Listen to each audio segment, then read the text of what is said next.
aujourd'hui, le principal artisan du nouvel ordre mondial est la secte conciliaire avec Bergoglio à sa tête. Pendant très longtemps, le principal artisan du nouvel ordre mondial était ce qu'on appelle l'impérialisme américain, en imposant des traités, des institutions supranationales, etc. Ce temps est en tout cas fini, semble être en tout cas fini, tant que Trump en tout cas est au pouvoir. Voilà. J'aurais pu appeler cette émission Trump, Vigano versus Bergoglio, Biden. On aurait pu l'appeler comme ça, l'émission. Bon. Mais si vous prenez le bilan de Trump, Trump est qualifié par des gens rattachés à tort ou à raison à la mouvance nationale. Trump est qualifié de sioniste, de pro-israélien.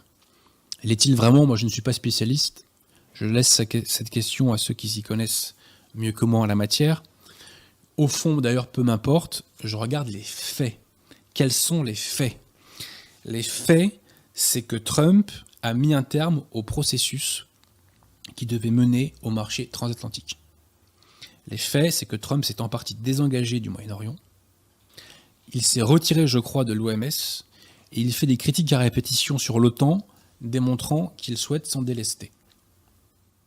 Voilà. Donc Trump, de toute évidence, a porté des coups au nouvel ordre mondial.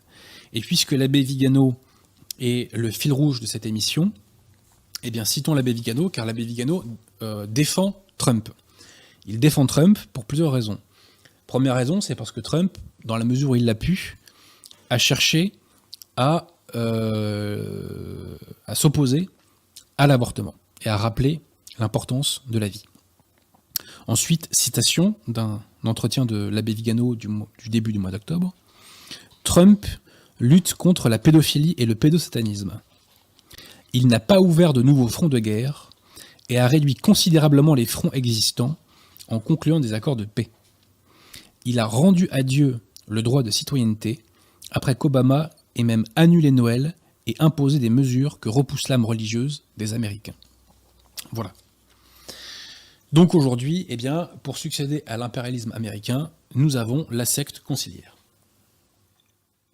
Et Bergoglio nous déploie son plan d'action maçonnique dans Fratelli Tutti.